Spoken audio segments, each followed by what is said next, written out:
Սիրելի ժողովուրդ, շարունակում ենք մեր զրույցները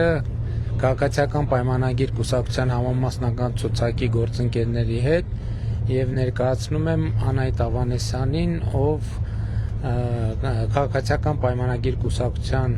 համամասնական ցուցակի 3-րդ հորիզոնանկ անում է։ Տիկին Ավանեսյան, որն է ձեր այսօրվա եւ ընդհանրապես հիմնական նախընտրական ուղերձը մեր ժողովրդին։ Պարոն վարչապետ, նախ ուզում եմ շնորհավորել եւ նորից արձանագրել, որ մեծ երջանկություն է խաղաղության պայմաններում հաստատված գնալ հերթական ազգային ժողովի ընտրությունների, երբ որ երկրում ժողովրդավարություն է, որովհետեւ այն անձինք, ովքեր օրինակ այս տարի պիտի առաջի անգամ ընտրեն, առաջի անգամ են մասնակցելու համապետական ընտրությունների, շատ կարևոր է, որ իրանք ունեն հնարավորություն լսելու բոլոր քաղաքական ուժերին, իրենց աչքով տեսնելու այն փոփոխությունները, որոնք երկրում եղել են, ամեն օր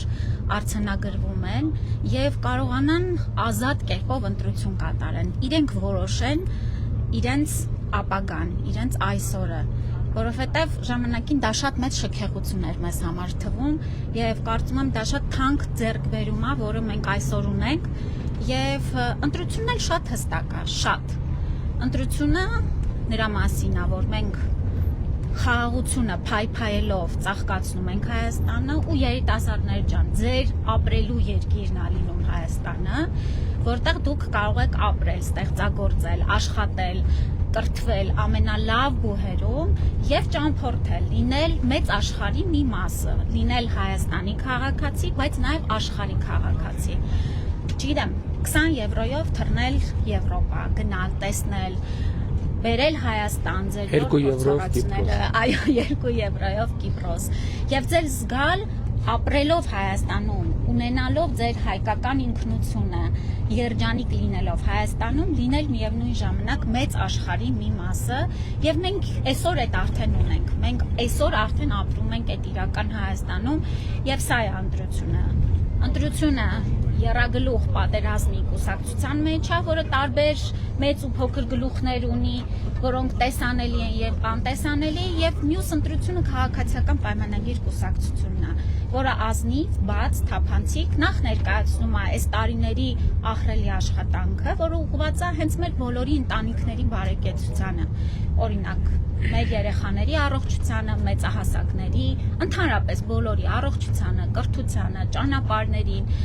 համայնքային զարգացմանը, երիտասարդական կենտրոններին, ստեղծմանը, դպրոցներին, բուհերի վերափոխմանը, եւ սա է, որ դուք Հայաստանում ունենաք լավագույն ապրելու տեղը եւ ստիպված չլինենք մեր կյանքը զոհաբերելուց փախնելու համար Հայաստանից գնալ։ Միջայլոց, ես այս վերջերս առաջի անգամ այդպիսի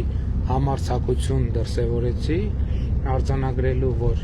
Հայաստանի Հանրապետությունը ծաղկում է ապրում, նախկինում, երբ որ այդ կարգի, այդ բնույթի հայտարարություններ, այսինքն դրան միտված հայտարարություններ փորձում էի անել կամ անում էի,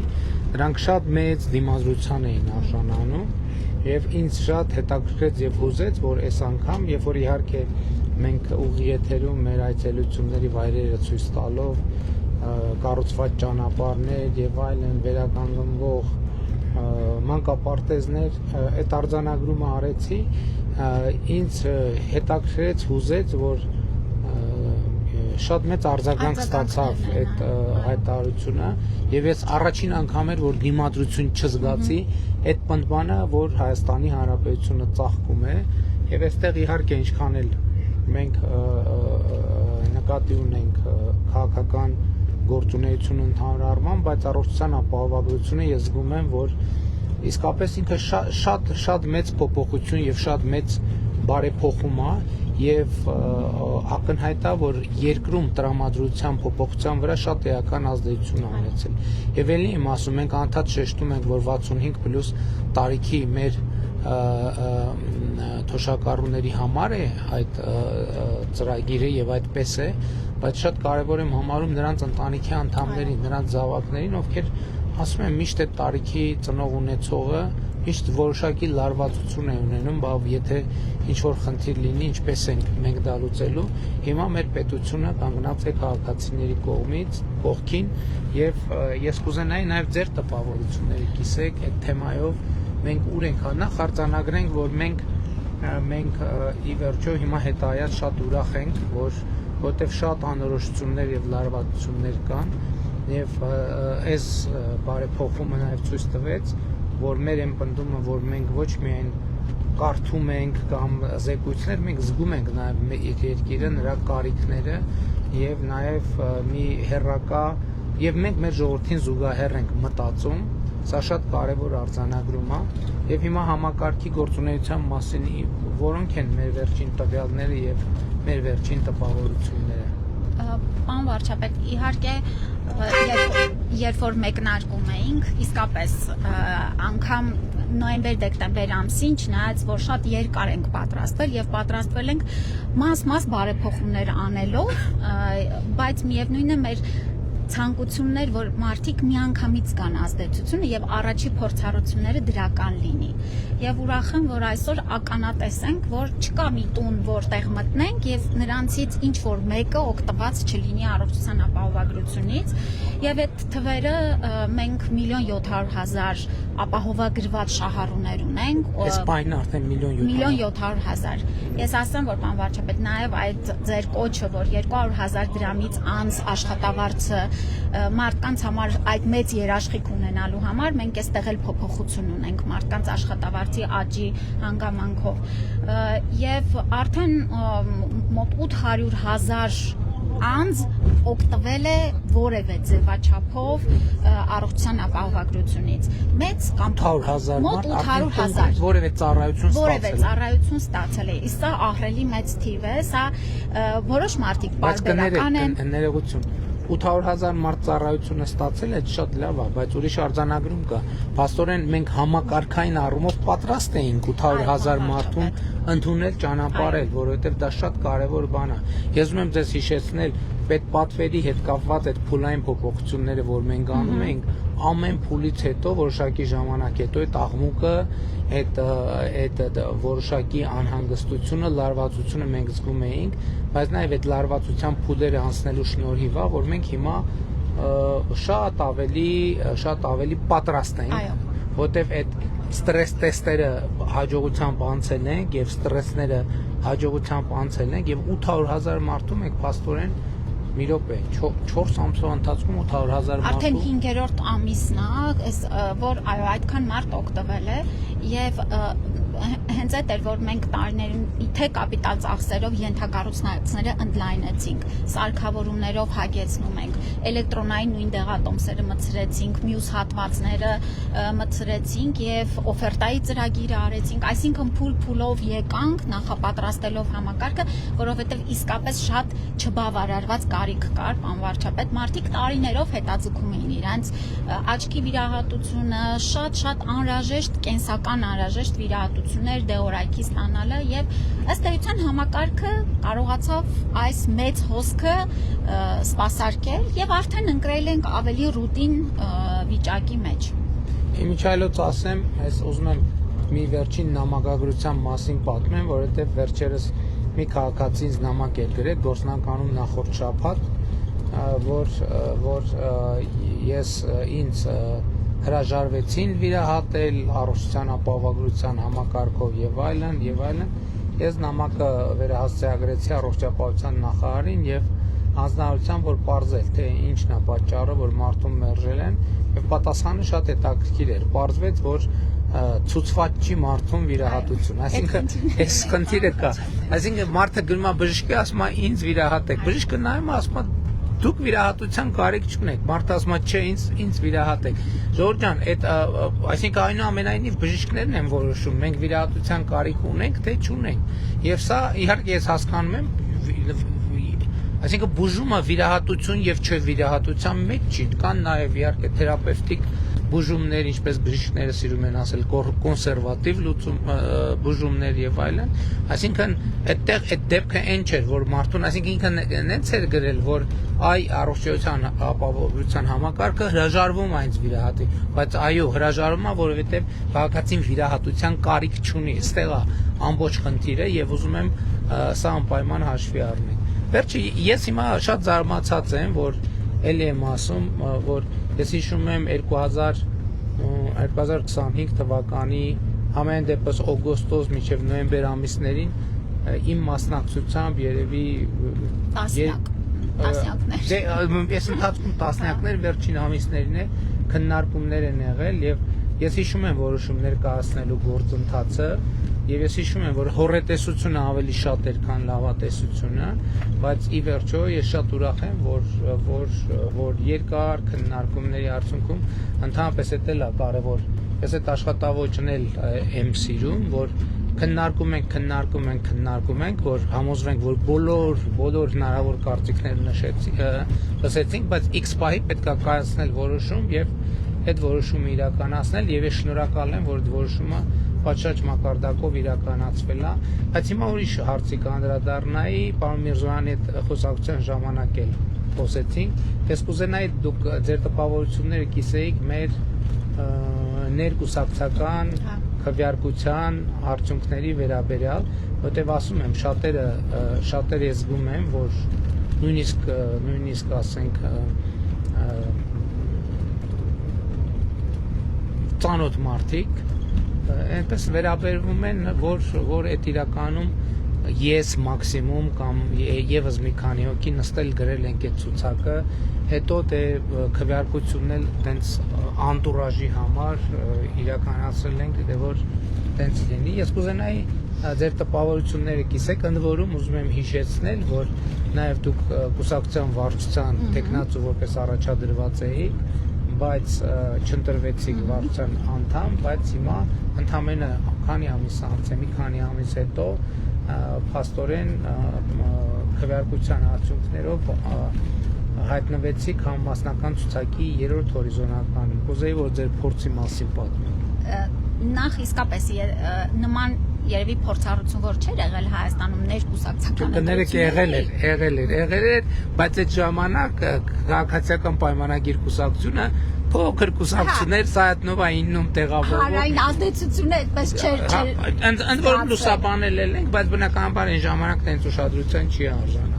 Ուզում եմ ասեմ ներողություն եղել է ի սկզբանե մեր կանոնադրության մեջ հետևյալը, եթե արտահերթ ընտրությունները ցուցակը ձևավորում է վարչությունը, որտեղ ժամանակի խնդիր կա, մեր հերթական ցուցակի ընտրություն ձևավորումը 3 ամիս տևել է, հունվար, փետրվար, 3 ավելի քան 3 ամիս տևել է, իսկ արտահերթի դեպքում մենք ընդամենը 20 օր ունենք այդ ամեն ինչ անելու։ Երկու անգամ ԿՊ-ն հերթական ընտրությունների մասնակցել 2017-ին եւ 2026-ին երկու անգամ էլ կուսակցական փակ գաղտնի վարկանիշային քվեարկությամբ ձևավորվել ցուցակը եւ ձեզ կցանկանայի շարունակեք։ Իմ տպավորությունները որ շատ մրցակցային չափազանց հավասար պայմաններով ամեն ձայնի համար աշխատանք տանելով հանդիպումներով մեր մոտեցումները ներկայանալով մեր կուսակցականներին իսկապես շատ բարդ ընտրություններ են պարոն վարչապետ եւ պիտի ասեմ որ այս ներկուսակցական ընտրությունները նաեւ մեզ համար է շատ մեծ փորձառություն եւ այն արդյունքները ինչ որ ունենք շատ մեծ պատասխանատվություն եւ պատիվ է, որ նախ քո կուսակցական ընկերների մեջ կարողանում ես ներկայանալ քո կատարած աշխատանքով, լսելով եւ աշխատանք տանելով, ամեն ձայնի համար աշխատանք տանելով, թափանցիկ բաց ձևաչափով, ուրեմն ինչպես ասում եք, լեգիտիմ ձևով գրավես այն տեղը, որը արժանի ես գրավելու։ Եվ նույնը վարչության ընտրություններին էին, դրանք իսկապես լեգիտիմ, թափանցիկ Բայց հիմա ո՞նց եք բացատրում, որ վարչության ընտրություններում Շատ նորմալ, որովհետեւ ես Չէ, բարձր որ նորմալ եք վերաբերում, բայց ինչ բացատրություն։ Իհարկե շատ բոլոր ընտրությունների արդյունքները պետք է ընդունես թե պարտությունը թե հաղթանակը որպես կարևոր էտապ։ Բացատրում եմ նրան, որ քիչ մասնակցեցի նախընտրական շրջանի վարչության ընտրությունների ժամանակ եւ 2 շաբաթ ուշացումով քարոզարշավ մտա, ինչի արդյունքում նաեւ մեկ ձայն պակասեց, բայց հենց էտա որ ամեն մեկ ձայնը կարևոր է եւ ամեն ջանքը ամեն օրը կարևոր է։ Դու ես այդ քրկարկողն է, որ այն ժամանակ չի քրկարկել։ Եվ ի վերջո մենք արդեն ուրեմն եղանք Գորայք, Անգեղակոտ, Բռնակոտ եւ Սիսիան բնակավայրերում քարոզարշավից առաջին ձեր տպավորությունները կուզեի կիսեք։ Ոգևորություն, մարդիկ իրենք են պատմում մեզ կատարված ծրագրերի մասին, ճանապարհների, դպրոցի, առողջության ապահովագրության եւ այն արդյունքների, ինչ որ իրենք իրենց կյանքում հենց այսօր արդեն ականատեսն են եւ ակնկալում են շարունակությունը։ Այսինքն հենց մեզնից ակնկալում են, որ հաջորդ փողոցը, հաջորդ ամբուլատորիան եւ հաջորդ ծրագրերը մենք պետքա իրականացնենք։ Ես նաեւ զգում եմ, որ պարոն վարչապետ,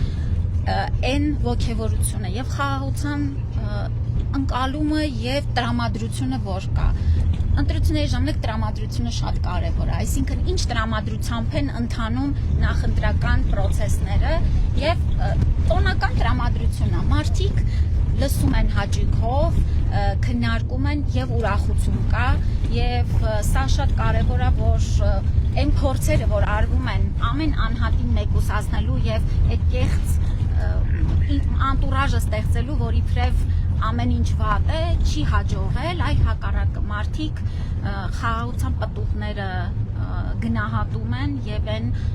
տրամադրությունը տոնական որ կա ակնհայտ է, իսկ մենք դեռ առաջի օրն ենք սկսել քարոզարշավը։ Ինձ այսօր գիտեք, ես նախկինում գուցե ուշադրություն չեմ դարձրել կամ գուցե հիմա չեմ հիշում, դե բազմիցս եմ պարզահանդիպումների մասնակցել, ինձ այսօր մի առանձնահատկություն իմ ուշադրությունը գրավեց, որ տենց մարդկանց տենց կլանող հայացքները։ Ես այնպիսի տպավորություն ունեի, որ նախ մարդիկ շատ կենտրոնացած լսում են, շատ կենտրոնացած։ Ես չգիտեմ, հիմա վստահ չեմ, գուցե լինում է բան, որ աչքիդ առաջարնեմ եւ ուշադրություն չես նկատում, ուշադրություն չես դարձնում, բայց այսօրվա հանդիպումներում ինչ որ մի հատ առանձնահատուկ կլանող հայացք կա իմ կարծիքով եւ դա կարող է կապված լինել հետեւյալի հետ, որ հիմա նաեւ մարդիկ շատ տեղեկատվություն են ստանում եւ շատ նաեւ կեղծ ինֆորմացիա, ճիշտ ինֆորմացիա եւ այլն, ես գիտեք ինչ տպավորություն ունեի, ոնց որ մարդիկ այտենց այդ լսելով սկան են անում, մի հատ ուզում են հասկանան, այս ամեն ինչի մեջ, այս լուրերի մեջ, որտեղ մեկը ասում է, որ էսա սկսած դավաճանությունից մինչև որ Հայաստանը ծախվում է եւ Հայաստանը ծաղկում է, այսինքն երկու բևեռ կա, Հայաստանը ծախվում է այս իշխանությունների կողմից եւ Հայաստանը ծաղկում է, ինձ թվում է թե մարդիկ sense սկան են անում, որովհետեւ այդ թեման չի քննարկվում, ասենք երբեմն չնայած անդրադարձեր կունենանք նաեւ այդ թեմաներին, բայց կապ չունի, դու ինչի մասին որ խոսում ենք, մարդիկ sense սկան են անում, ամեն բառի մեջ, ամեն բառի ԴՆԹ մակարդակով ուզում են հասկանան, ամեն բառ այդ բառի մեջ ինչն է fake, ինչն է իսկական, ինչն է անկեղծ ու ինձ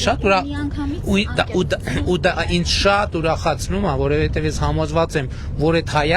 հայացքները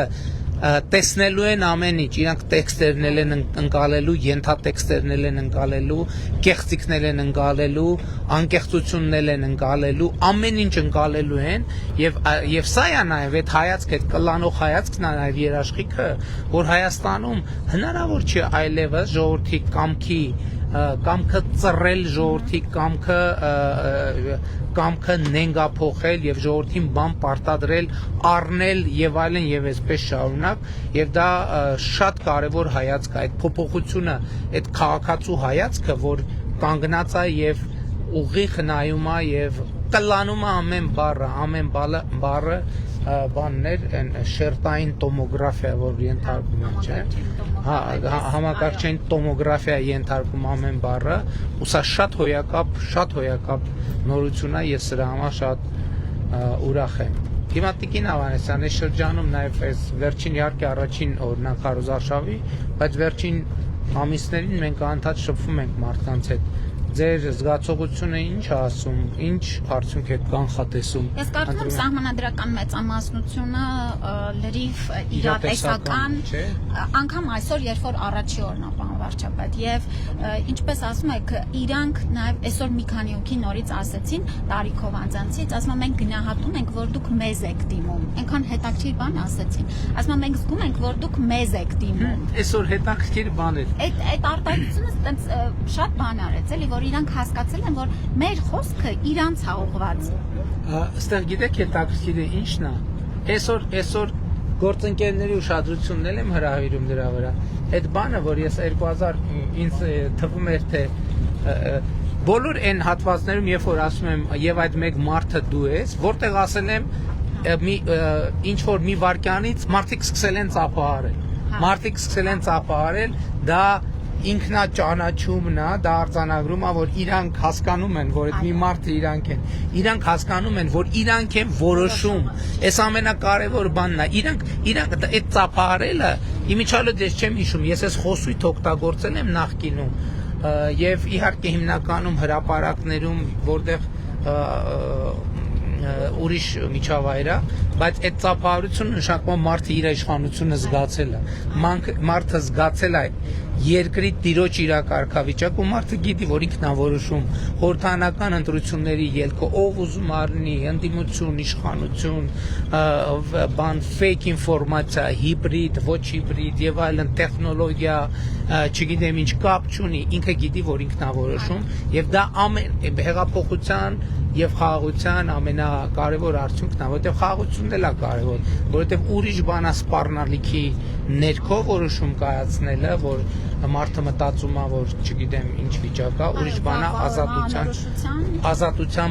պայմաններում այդ որոշումը կայացնելը, մարդը այսօր ազատ է, իհարկե քաղաքական ուժերը տարբեր սցենարներ են ներկայացնում, այդ սցենարների մեջ ամենատարբեր բաներ կա, բայց մարդը գիտի, որ ասում է խոսած է, այդ հայացքի մեջ ես այդ եմ կարդում, ասում է քաղաքական ուժերը խոսացեք, ես կորոշեմ, դուք ասեք ինչ եք ասում, ես կորոշեմ եւ այդպես էլ կլինի։ Շատ լավ, այսպիսին էր մեր եթերը Անահիտ Ավանեսյանի հետ, ով հիշեցնեմ զբաղեցնում է քաղաքացիական պայմանագիր կուսակցության համամասնական ցուցակի 3-րդ հորիզոնականը, Տիկին Ավանեսյանը 2020 թվականից առողջապահության նախարար է, դրանից առաջ 21-ի հունվարից առողջապահության նախարար է, դրանից առաջ 2018 թվականից եղել է առողջապահության նախարարի առաջին տեղակալ եւ նախորդ ընտրությունների համամասնական ցուցակում եղել եք թփել։ Եղել եմ 15-րդն է։ 15-րդը, շատ լավ։ Այսպեսին էր մեր եթերը Անահիտ Ավանեսյանի հետ առայժմ։